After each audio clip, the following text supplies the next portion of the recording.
একটা সকাল একদম সাধারণ, কিন্তু ভেতরে ভেতরে একটা অদ্ভুত উত্তেজনা। আজকের দিনটা সাধারণ হতে যাচ্ছে না। বাড়ি থেকে বাইক স্টার্ট করলাম, গন্তব্য এখনই বলছি না। সাঁতরাগাছি পেরিয়ে যখন অঙ্কুরহাটি পৌঁছলাম, ঠিক সেখানেই দেখা হয়ে গেল আমার সকল রাইডার টিমের বন্ধুদের সাথে।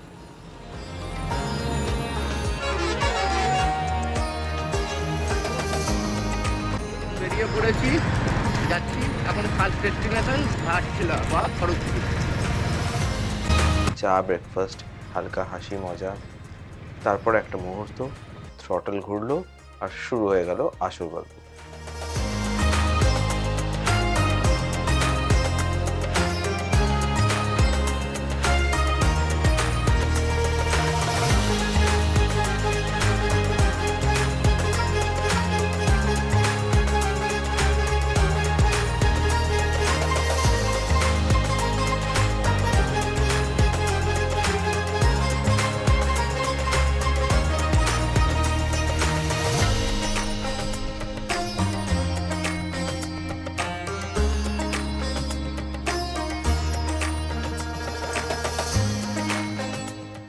রাস্তার সৌন্দর্যটা ধীরে ধীরে বদলাতে লাগলো।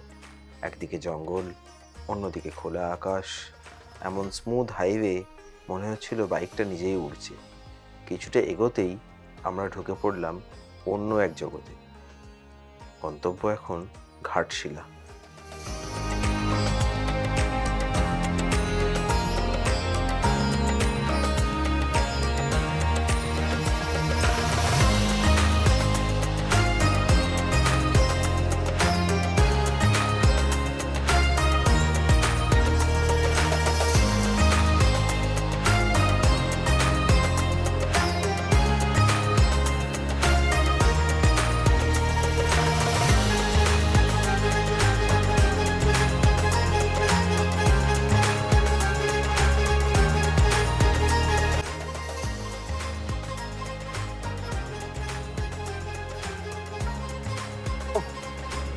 এই আরে শঙ্খ এসছে।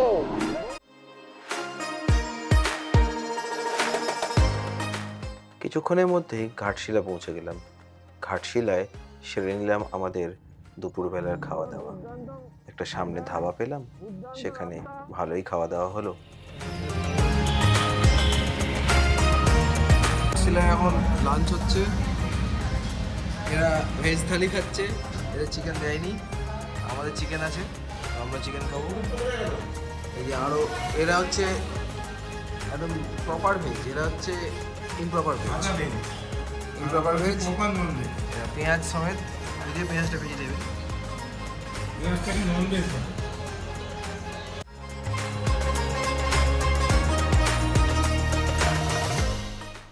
এবারের ট্যুরে ঘাটশিলা ঘুরে দেখার সুযোগ ছিল না, তাই সময় না নষ্ট করে আমরা আরও এগিয়ে গেলাম।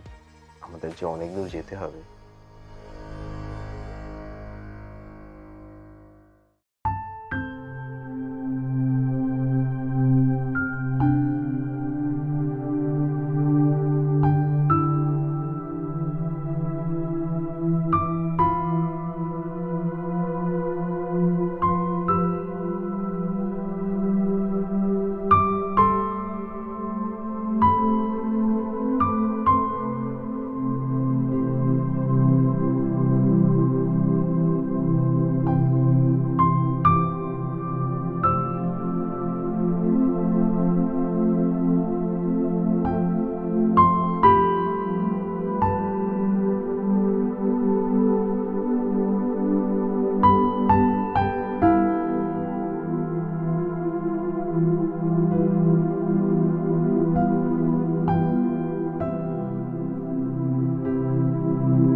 ঘাটশিলা থেকে বেশ কিছু দূর এগিয়ে আমরা পৌঁছে গেলাম চান্ডিল ড্যাম, ঝাড়খণ্ডের অত্যন্ত সুন্দর এবং শান্ত একটি ডেস্টিনেশন, যা সুবর্ণরেখা নদীর ওপর অবস্থিত।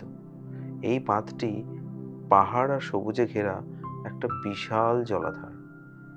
ড্যামের ওপর দাঁড়িয়ে চারপাশে তাকালে দেখা যায় বিস্তীর্ণ জলরাশি, দূরে পাহাড়ের সারি আর খোলা আকাশ, যা একসাথে মিলিয়ে তৈরি করে এক অসাধারণ ল্যান্ডস্কেপ।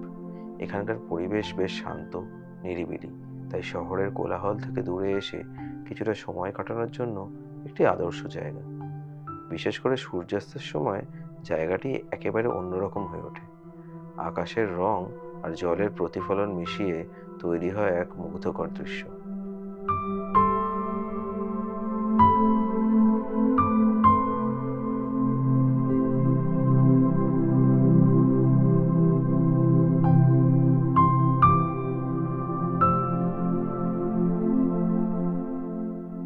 এটা হলো চান্ডিল ড্যাম। আমরা রাঁচি যাওয়ার পথে একটু রাইট সাইডে চেঞ্জ করে এসেছি রাস্তাটা এই ড্যামটা দেখার জন্য। বেশ সুন্দর সিনিক। একটু টাইম কাটিং হলাম এখানটা।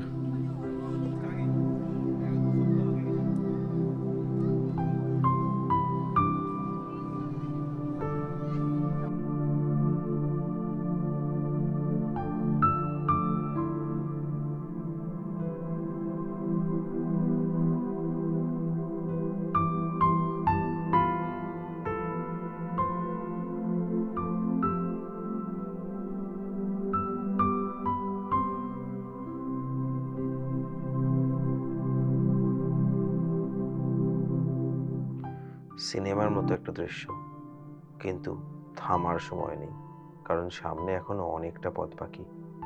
400 কিলোমিটার রাইড আজ সব মিলিয়ে। শরীর ক্লান্ত হতে শুরু করেছে, কিন্তু মন একদম চার্জড।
আমরা কখনো NH-18, কখনো NH-43 এভাবেই এগোচ্ছিলাম রাঁচির দিকে।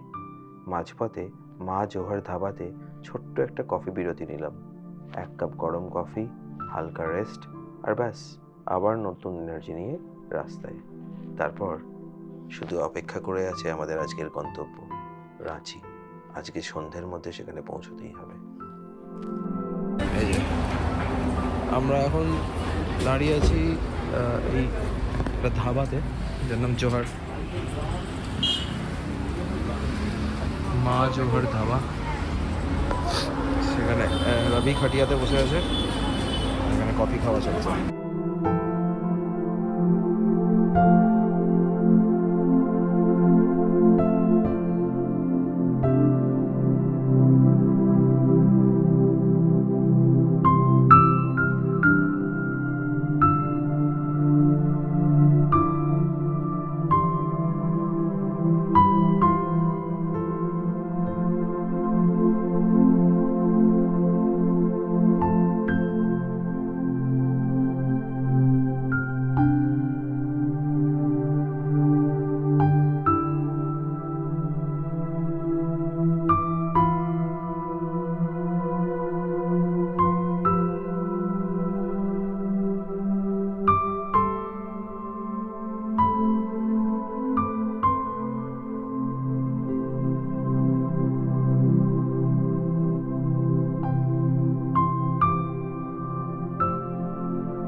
সন্ধে হতে হতেই আমরা পৌঁছে গেলাম রাঁচি। সেখানে আজকে রাত্রি যাপন।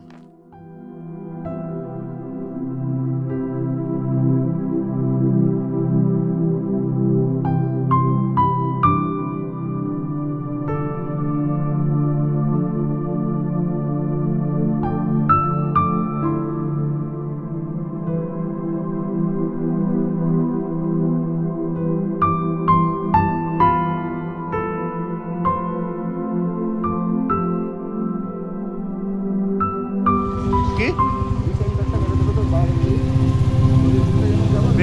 এবার আমরা আজকে যাচ্ছি আপাতত নেতারহাট, বেরিয়ে পড়লাম হোটেল থেকে চেক আউট করে।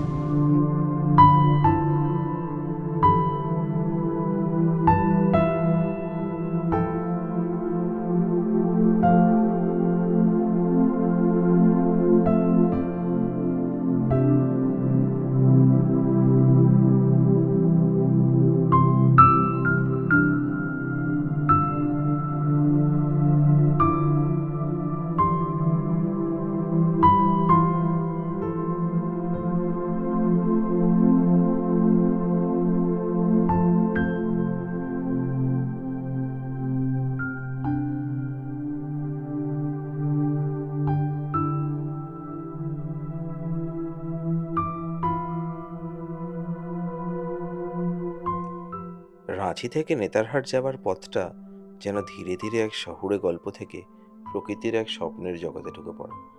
শুরু থেকেই রাস্তা বেশ চওড়া আর পরিচিত। ধীরে ধীরে শহরের কোলাহল পিছনে পড়ে যায়। তারপরেই শুরু হয় আসল ম্যাজিক। রাস্তার দুপাশে ঘন সবুজ জঙ্গল, মাঝে মাঝে ছোট্ট ছোট্ট গ্রাম, আর সেই গ্রামের সরল জীবন যেন চোখে পড়ে প্রত্যেকটা বাঁকে। হালকা ঠান্ডা হাওয়া মুখে এসে লাগে, আর বাইকের স্পিড সঙ্গে সঙ্গে সেই হাওয়ায় যেন আরও প্রাণবন্ত হয়ে ওঠে। যতই এগোনো যায় রাস্তা যেন ততই আঁকামাঁকা হতে শুরু করে। ঘাট রোডের সেই টার্নগুলো একদিকে একটু চ্যালেঞ্জিং, অন্যদিকে কিন্তু প্রচণ্ড রোমাঞ্চকর। ওপরে উঠতে উঠতে নিচের ভ্যালিগুলো ছোট হয়ে আসে, আর দূরে পাহাড়ের একটার পর একটা লেয়ার তৈরি করে, ঠিক যেন একটা পেন্টিং। আমরা এই সুন্দর রাস্তা দিয়ে এসে এখন একটা ধাবায় দাঁড়িয়েছি। সেখানে আমাদের একটু রিফ্রেশমেন্টস হচ্ছে। আর নেতারহাটের বেসিক্যালি যাওয়ার রাস্তাটা খুবই সুন্দর, স্ট্রেট। স্পেশালি আমরা যখন ন্যাশনাল হাইওয়েজের রাস্তায় উঠেছি, এনএইচের হাইওয়েগুলোর স্পিড দেওয়া আছে, স্পিড লিমিট 100, এবং গাড়ি 100তেই রান করিয়েছি। মাখনের মতো স্মুথ, প্রচণ্ড স্মুথ রাস্তা। এখন আপাতত আমরা যেখানে রেস্ট নিচ্ছি তার আশপাশে দেখো ধান ক্ষেত, সুন্দর শান্ত পরিবেশ। চলো আরো সামনে থেকে ছবি তুলে দেখাই।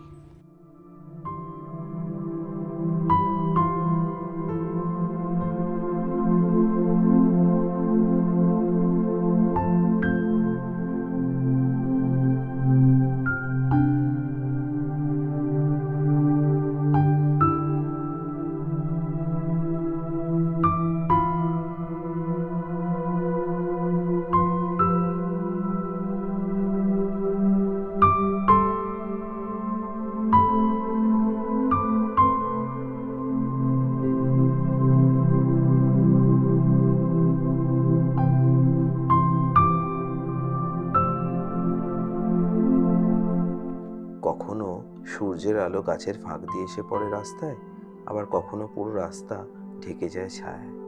এই আলো ছায়ার খেলা পুরো জার্নিটাকেই করে তোলে সিনেম্যাটিক।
শেষের দিকে যখন নেতারহাটের কাছে পৌঁছানো যায় তখন চারপাশের নিস্তব্ধতা আর ঠান্ডা হাওয়া একদম অন্যরকম অনুভূতি দেয়। মনে হয় এটা এক অন্যরকম অভিজ্ঞতা। রাঁচি থেকে নেতারহাটের এই পথটা গন্তব্যের মতোই সুন্দর, বরং অনেক সময় গন্তব্যের থেকে বেশি মনে থাকে এই পথটাই। নেতারহাটকে ছোটানাগপুরের রানী কেন বলা হয়? যেখানে পৌঁছানোর আগেই সেই পথটাই যেন তার আসল পরিচয় তুলে ধরে।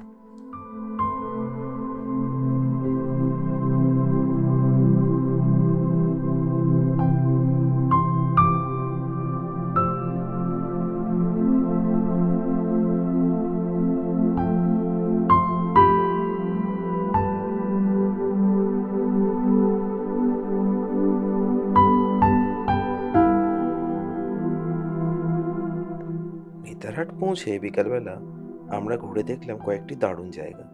নেতারহাট রেসিডেন্সিয়াল স্কুল, কোয়েল ভিউ পয়েন্ট, নেতারহাট লেক আর পিয়ার অর্চার্ড।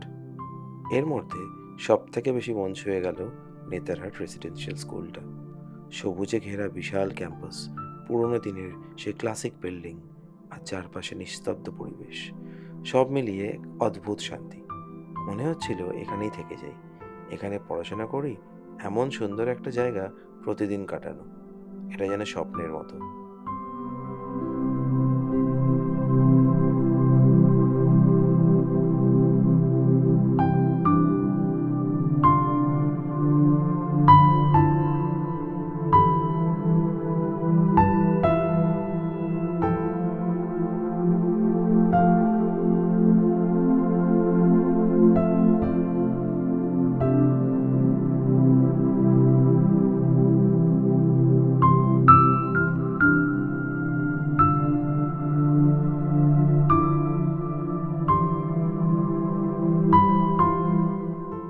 বাকিগুলো অসাধারণ।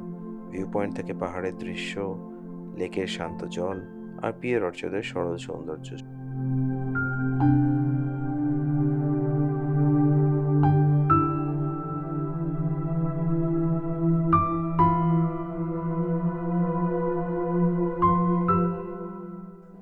সব মিলিয়ে নেতারহাট কিন্তু একদম মন ভরিয়ে দেওয়ার মতো জায়গা।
নদীর উত্তর দিকটা পেরিয়েই শুরু হলো আমাদের আরও রোমাঞ্চকর যাত্রা। সেদিন আমাদের গন্তব্য আরও অ্যাডভেঞ্চারাস। আমরা যাচ্ছিলাম বেতলা, পালামৌ টাইগার রিজার্ভের গভীর জঙ্গলের দিকে। নেতারহাটকে পিছনে ফেলে রাস্তা ধীরে ধীরে ঢুকে পড়ল ঘন অরণ্যের ভেতরে। মাত্র 95 কিলোমিটার রাস্তা, কিন্তু প্রতিটা কিলোমিটার যেন এক একটা নতুন অভিজ্ঞতা।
উঁচু গাছের ছায়ায় ঢেকে যাওয়া সরু আঁকাবাঁকা রাস্তা, কোথাও সূর্যের আলো নেই, কোথাও অদ্ভুত এক নিস্তব্ধতা। মাঝে মাঝে হঠাৎ করে মনে হচ্ছিল আমরা কিন্তু একা নই। বাইক চলার শব্দটাই তখন সবচেয়ে বেশি বড় সঙ্গী। আর সেই গা ছমছমে অনুভূতির মধ্যে আমরা এগিয়ে চলেছি আমাদের গন্তব্যের দিকে।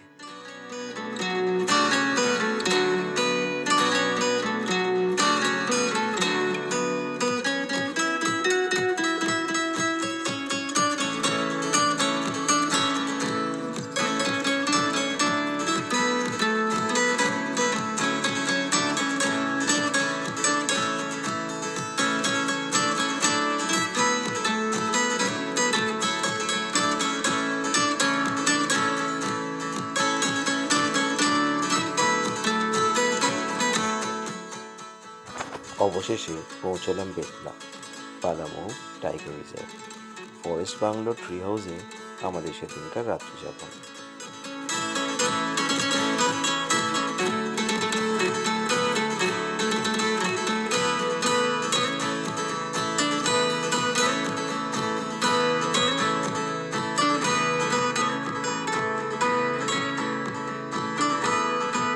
পালামৌ পৌঁছে গেছি, কিন্তু এবার থাকার ব্যবস্থা সরকারি ডাকবাংলো আছে, কিন্তু সেটা সেন্ট্রাল গভর্নমেন্টের, হবে না। এখন সবাই রেডি হচ্ছে পেছন দিকে ফরেস্ট বাংলোয় থাকার জন্য।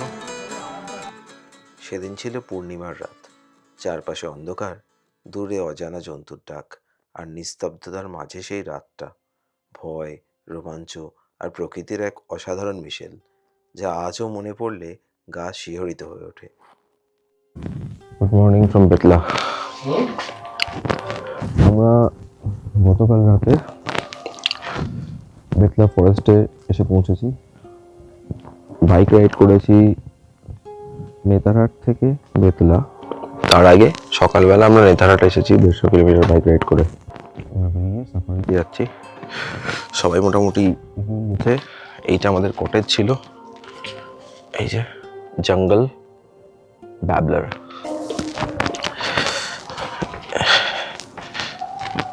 এই যে বেতলা ফরেস্ট, এখান থেকেই ফরেস্ট শুরু। এখানে জাস্ট একটা ছোট্ট ফেন্সিং করা আছে।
বেতলা ফরেস্টের অপোজিটে এরা এসে সকালবেলা 5:30টার সময় এখন ঠেকুয়া খেতে এসেছে।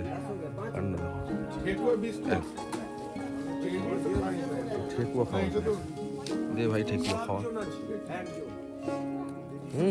খুব সুন্দর টেস্ট।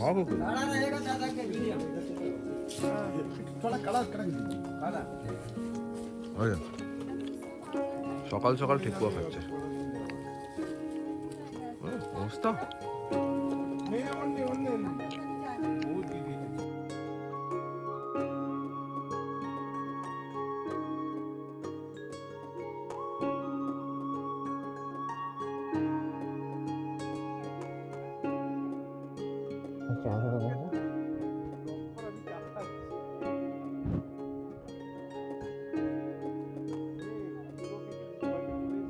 দাদা এসে গেছে যে আমাদের সাফারি করাবে, আর পেপারসগুলো রেজিস্ট্রেশনে দেওয়া হয়ে গেছে।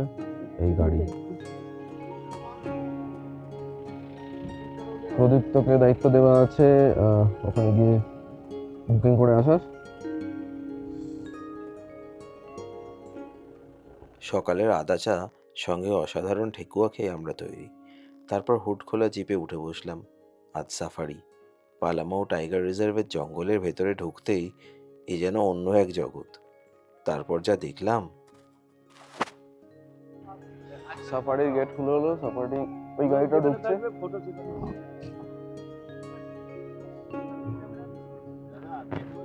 ন্যাশনাল পার্কের ফটো। এই স্টার্ট সাফারি।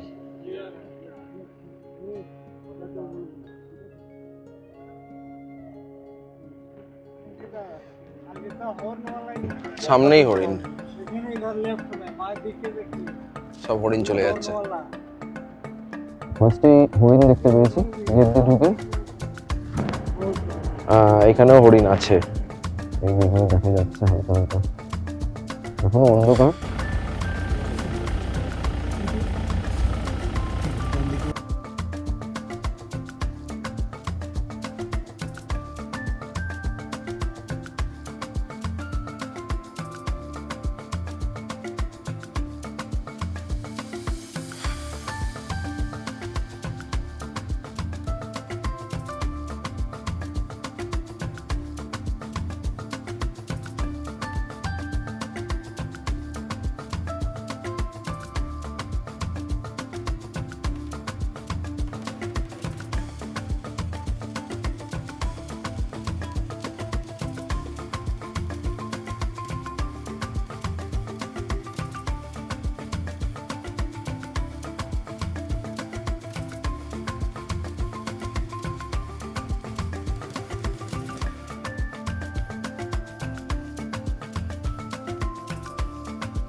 জঙ্গলের ভেতর যতই এগোচ্ছি ততই সামনে খুলে যাচ্ছে নতুন নতুন দৃশ্য। দল বেঁধে ছুটে বেড়ানো হরিণ, কোথাও বনমোরগের ছুটে যাওয়া, চারিদিকে নানা রঙের পাখির উড়াউড়ি। একসময় সামনে এসে দাঁড়ালো এক পুরো বাইসনের পরিবার। শান্ত কিন্তু ভীষণ প্রভাবশালী উপস্থিতি। আর একটু দূরে দেখা মিলল এক নীলগাই, চুপচাপ সতর্ক দৃষ্টিতে চারপাশ লক্ষ্য করছে। সে যেন হারিয়ে গেছে।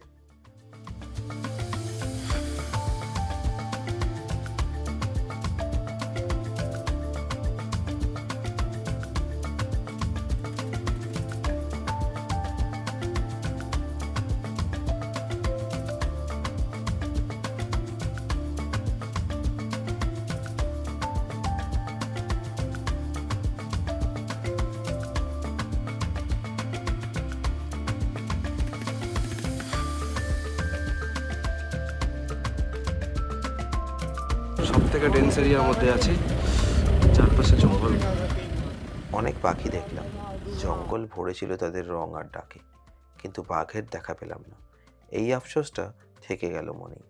পালামাউ টাইগার রিজার্ভেও না, এমনকি দেবরিগড় ওয়াইল্ড লাইফ স্যাংচুয়ারি বা রাজাজি ন্যাশনাল পার্ক এখনও পর্যন্ত কোথাও আমার সেই সৌভাগ্য হয়নি। মনে হচ্ছে আর একটু অপেক্ষা করতে হবে, হয়তো কোনো একদিন ঠিকই জঙ্গলের রাজা নিজেই আমার সামনে এসে দাঁড়াবে। ফেরার প্রস্তুতি শুরু করলাম। ট্রি হাউসে ফিরে এসে ফ্রেশ হলাম, স্নান সেরে আবার রেডি। এবার বাইকে চেপে বাড়ি ফেরার পালা। ব্রেকফাস্টটা রাস্তাতেই এক ধাবায় সেরে নিলাম, তারপর রওনা দিয়ে দিলাম। রাতে পৌঁছলাম বারহি, হাজারিবাগের কাছে একটা ছোট্ট স্টপ। পরের দিন সকালে আবার যাত্রা শুরু। ধানবাদ হয়ে পৌঁছলাম মাইথন ড্যাম। শেষবারের মতো একটু থামা, একটু দেখা। ট্রি হাউস অবস্থা দেখাস না, আমাদের ঘরটা অন্তত অন্য কারো ঘর দেখা।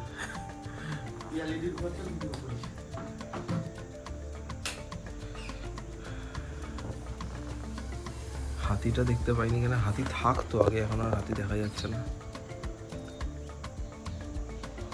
চললাম আমরা বেতলা ছেড়ে, সবাই রেডি, আর চান টান হয়ে গেছে, full packing complete. Bye bye from Betla. সবাই রেডি, গাড়ি সব কোল্ড স্টার্ট হয়ে গেছে, ক্লিনিং হয়ে গেছে। এবার আমরা বেতলা ছেড়ে বেরিয়ে যাচ্ছি। যেতে 336 কিলোমিটার মতো আমাদের ট্রাভেল করতে হবে। রাস্তাতেই ব্রেকফাস্ট, লাঞ্চ সব ওখানেই হবে। চলো স্টার্ট দ্য রাইড।